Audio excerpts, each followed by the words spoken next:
Yo, what's going on? What's going on? Check it out.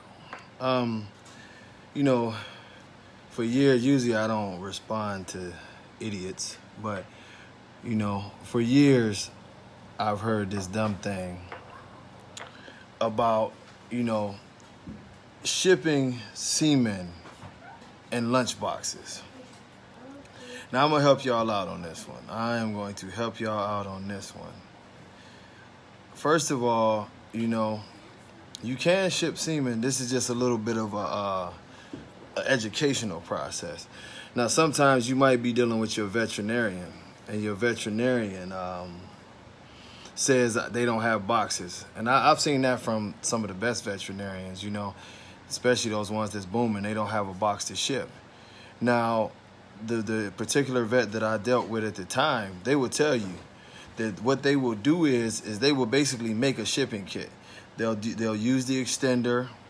They'll prepare it the same way, heating the extender to the proper temperature to not shock the semen. They'll also do the whole thing. Then basically what they do is they mimic the way it's packed up in the K9 shipment things.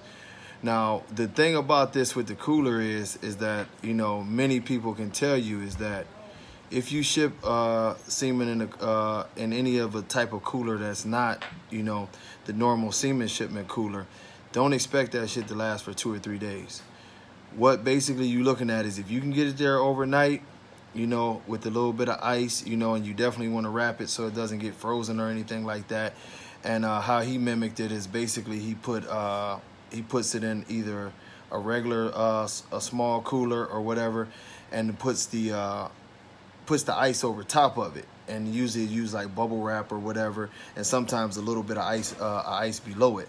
Now, the truth of the matter is if you can get it there overnight, it's gonna work. I know a lot of people come on and they like to talk all kind of shit, and that's what they do. You know what I mean? I literally just heard a woman who wanted to talk shit, talking about she'll knock me on my ass and all that. These people are funny. But the truth of the matter is most of them don't know shit about dogs. If you get in a crunch, you can, with extender or whatever, send semen overnight in a regular cooler. I know a friend of mine, I won't say which one so y'all don't start harassing him, but he actually sent semen same day on an airplane in an envelope with an ice pack. Dig it. Same day. He took it to the airport. He had one of those big envelopes with the bubble wrap type stuff in the inside of it. He put an ice pack in there, the regular kind of ice pack, not the one that's just water. But he put an ice pack in there. He put a towel, wrapped it up, put the ice pack in there, flew it out same day. It got there the same day.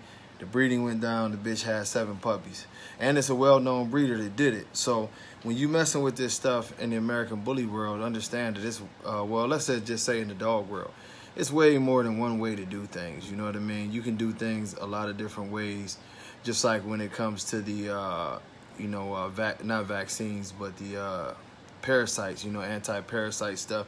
Everything from the vet is not the only way to do the stuff. It's a million different ways to do it. And, the more you learn, the more you know, just that simple. But, for forever, I just sat there and shook my head, and then some people genuinely wanted to know about the thing of shipping, if you have to ship that way. Yes, it works overnight. Like I said, if y'all don't believe me, Brian Robertson, one of the studs that y'all always clicking on everything on that he put up, which you should, because he's a bad boy, and that whole litter is bad. But he'll tell you the litter that produced the judge. Brian to tell you, asking what the package come in. We was in a rush. The vet wasn't acting right. We could, the vet at that time was acting right. He didn't have the proper equipment or whatever to ship it out, and he put it in a cooler with an ice pack, extender, the whole 9, and the semen was incredible. You know what I mean? Just a regular cooler. That's all it was. So when y'all get to talking about these bully people, these the same bully people that make y'all believe that you got to put a million calories to your dog to make you have size. I'm just going to tell y'all, they don't know shit.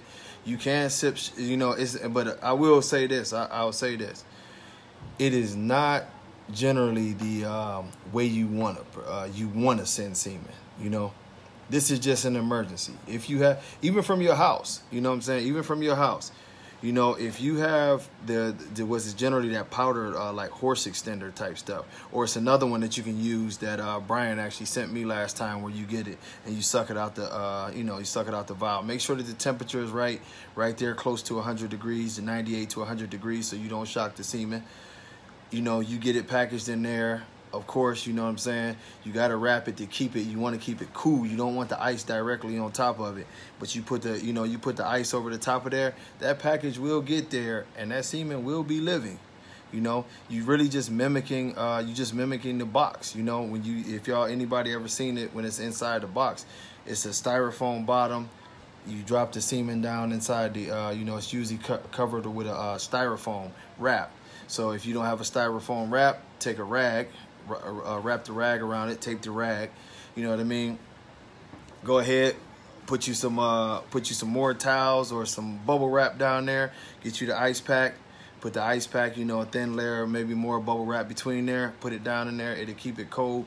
It will last, but it will only last, I'm telling you, you can do it for one day. You know what I mean? The idiot who tried to complain and knew that this was what was going down, the truth of the matter is it sat for 3 days.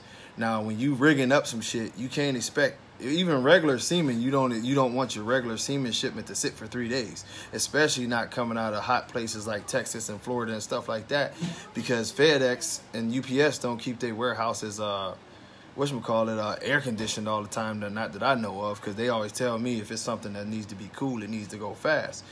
But you can definitely, you know, if you have to rig it up like that, you can definitely send semen out overnight in a cooler. You know, it's so many different things, like I say, in this bully world that idiots, because they don't know, they call stupid. But that's it. I mean, be honest, if you can ship a heart in a cooler, you think you can make dog semen get there in a cooler. And actually, I've made it work out with the vet probably at least a dozen times, you know, to where it was there, it was successful. And of course, you know, you have the one that sat too long, and that's the one that people want to talk about.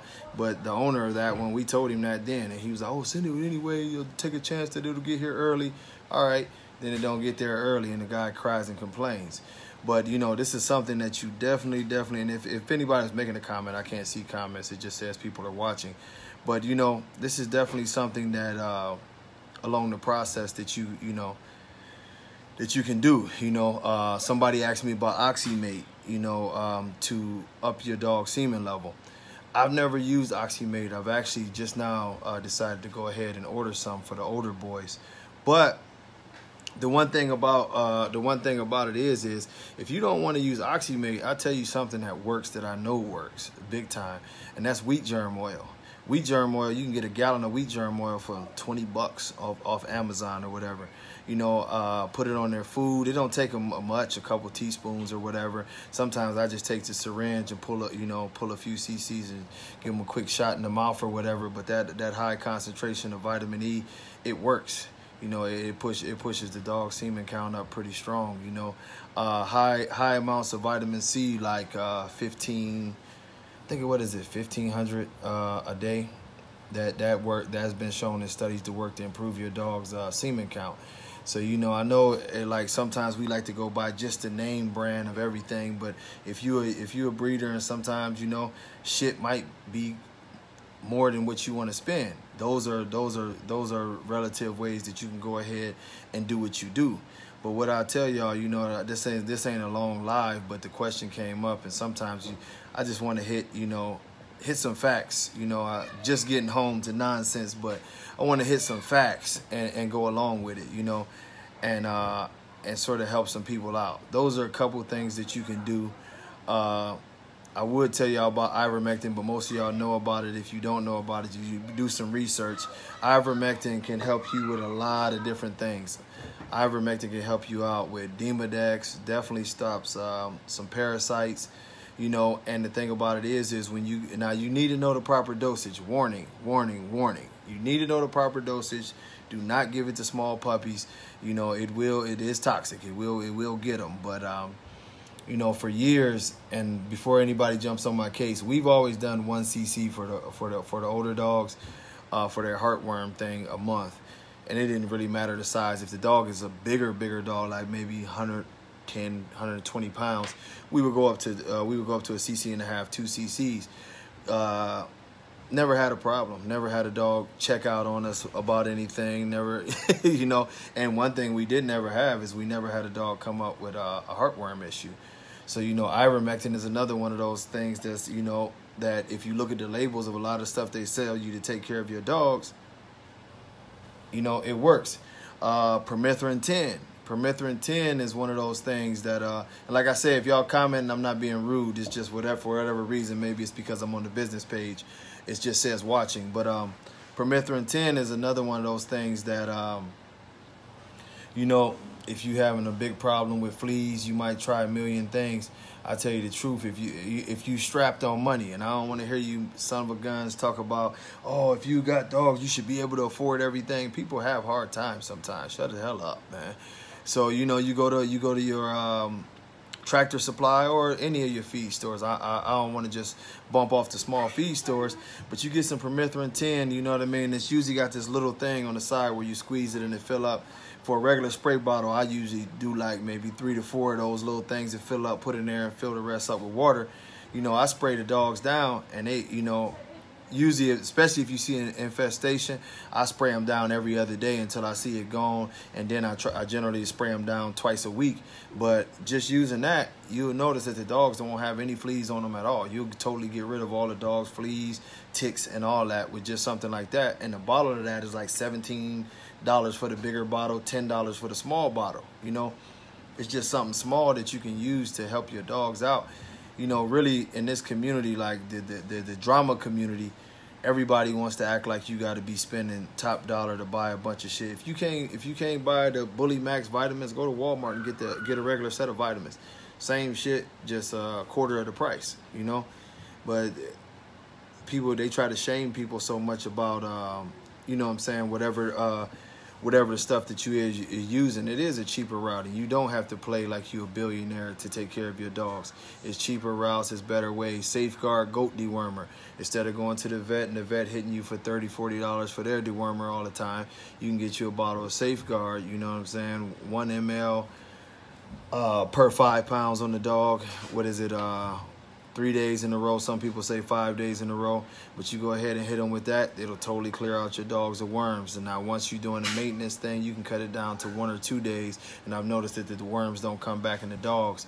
But, you know, it's little things like that that can help you out a lot, man. And I'm just telling y'all this, like coccidia. Coccidia, you know, you can go get the medicine for that, or you can get Corid. It's spelled C-O-R-I-D. You know, it's the same thing. I think it's what, a half a ml per 10 pounds. Y'all double check me on that though, but half a ml per 10 pounds. And you know, it don't cost you nothing. You know what I mean? That I bought a whole gallon of that shit for $100 that's gonna last me forever. And I just treat coccidia because I've had one that came up with it before, and they say it lives in the dirt or whatever, so now you just treat everybody, but it's easy. You put it into a syringe, boop, pop it in their mouth, and generally they tell you to treat 3 days in a row if you got a positive, but if you're just doing maintenance, you only have to do it like once or twice, and it's good, you know what I mean?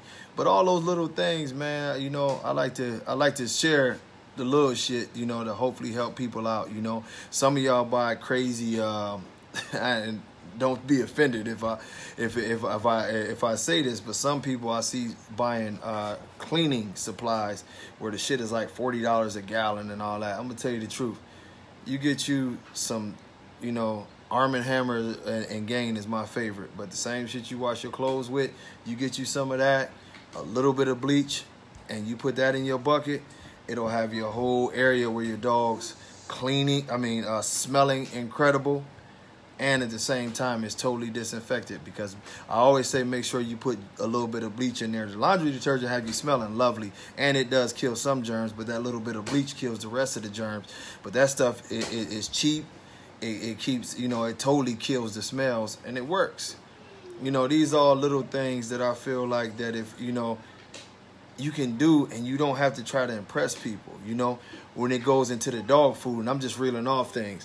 Yes, I feed Victor High Pro Plus, and and every other day chicken quarters. But at the same time, you know, I love Victor, and at that point, you know, I can go ahead and get it. But if your dog is doing good on pedigree, feed your dog pedigree, man. You know, screw these people who always feel like they're in a competition to try to say, oh, yeah, you feed your dog that. Shut up. If my dog is healthy, if my dog is running around doing his thing, it don't matter what I feed the dog, you know?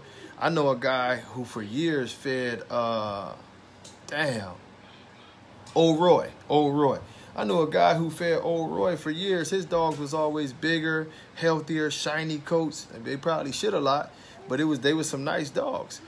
You know, this bully community is very sickening in the fact that everything is a competition to try to see who's spending the most and who's making the most money and who's this and who's that. The truth of the matter is that, you know, let's just be real. You got a whole lot of cocksuckers in this community. You got a whole lot of weird dudes who always, you know, for whatever reason got drama this, drama that. Don't believe everything you see on the internet, especially when they telling you about taking care of their dogs, because most of them are over the top doing it. Everybody want to be on super, super high protein dog foods when the dog don't even need that much protein. Everybody want to tell you, oh, this is the highest calorie food. Why would you want your dog to be on the highest calorie food when your dog is not even a fucking working dog? That gets your dog fat. That causes your dog cardio issues, amongst other issues in the body. But the bully world consistently trains everybody in the bully world to be stupid. I'm just telling you, if you, you know, to all of the, you know, and hopefully some people who, you know, are thinking of getting into this and trying to find their way to maneuver through this whole dog thing is listening. Man, don't listen to these idiots. You don't have to spend all of your money trying to pump it into your dog. It's nothing against good dog foods. I feed a good dog food.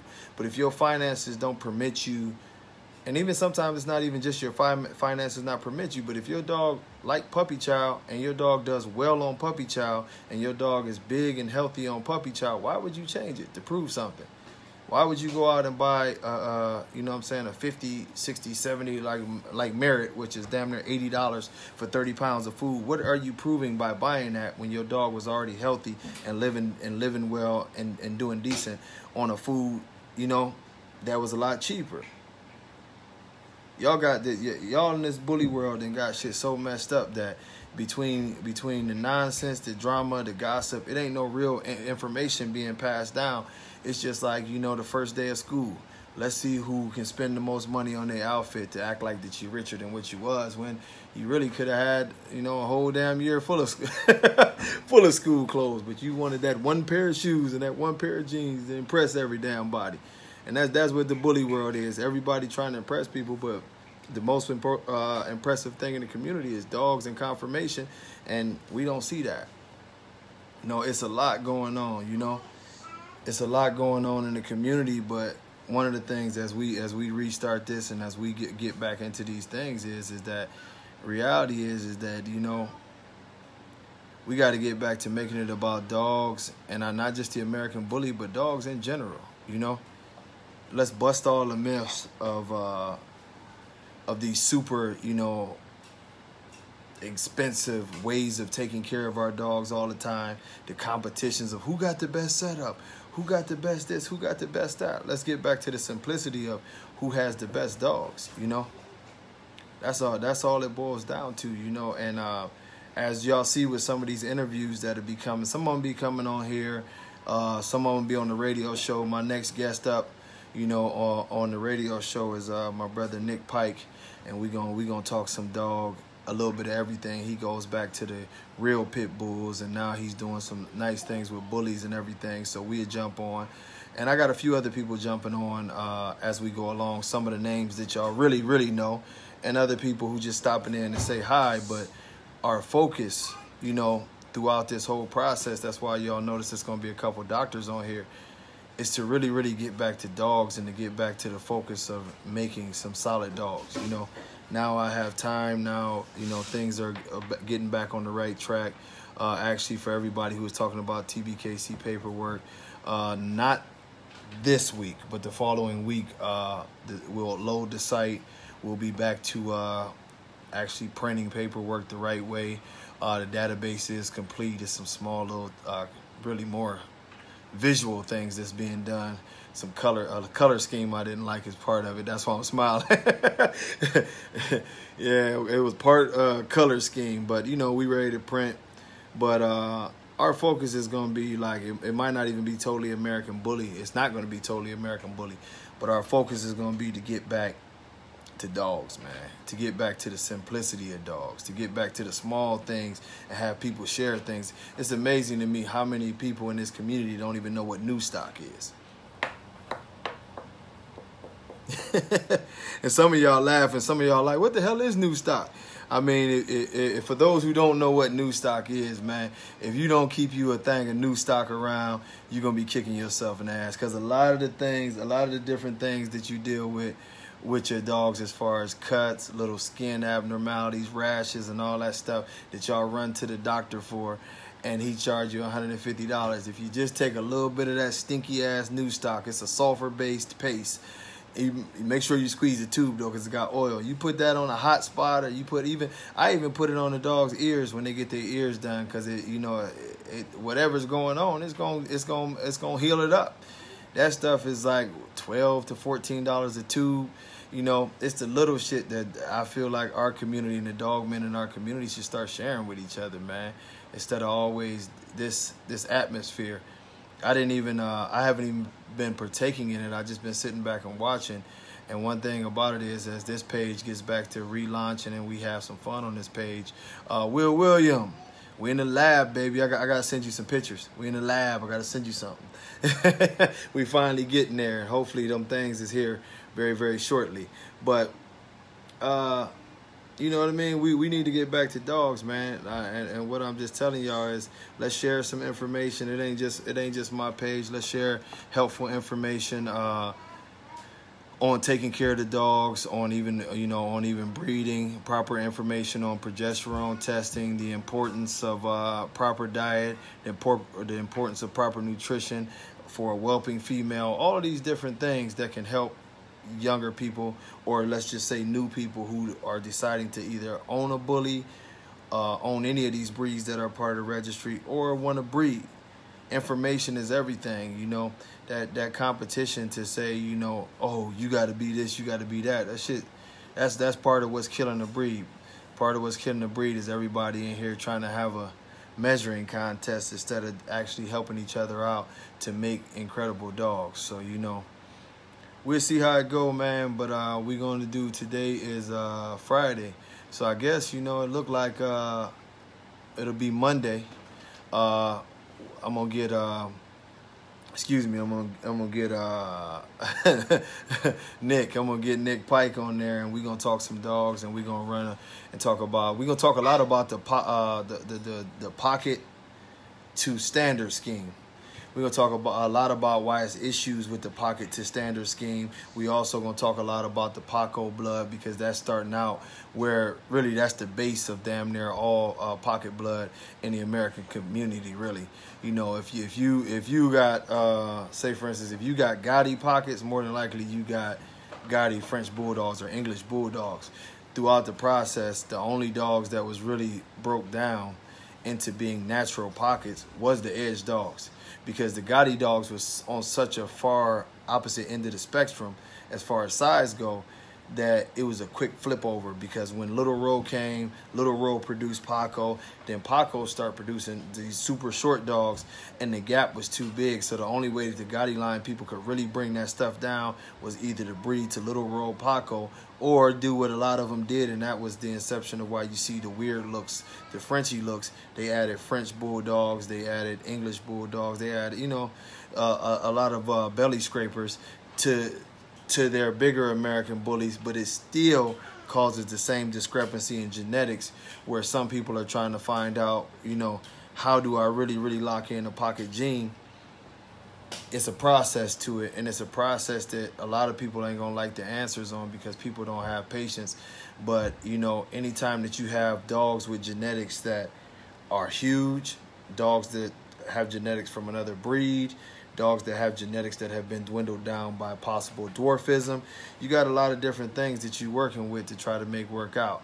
That's what me and Nick gonna talk a lot about. That we're gonna talk about some of the good old dogs, and, you know, point, you know, just good dog talk. And on that show, which will be on the Blog Talk Radio, we're also going to be taking some calls and getting guys on here and having a conversation. And maybe the brother I just shouted out, Will William, maybe we can get him on a call in the upcoming week or so. And I've talked about him before, but he can help me, and I'm glad his name popped up. That a lot of y'all are talking about getting y'all kids into this, and the best way to educate your kids to be a dog woman or dog man. And actually, I believe that Will was actually better than me at that, because the way he taught his daughter and brought her along with having pretty much more knowledge than a lot of the adults out there was incredible, you know, and the way he taught her the respect and the bond. So that'd be another good interview. But, you know, as we start this interview thing and these show things and all of this other stuff, I won't go into the shows right now, but that is in the working. But, you know, we trying to get back to dog stuff. You know, if you want anything else, this is probably not going to be the setting for you. We're going to eliminate a lot of assholes, and we're going to try to get this back to what counts, dogs. But until Monday, let's just say that. Until Monday, God bless y'all. I hope y'all have a safe holiday weekend. Don't eat too much, but eat enough. Don't drink too much, but drink enough. And if you don't do nothing else, love enough. Until next time, y'all, God bless. Much peace.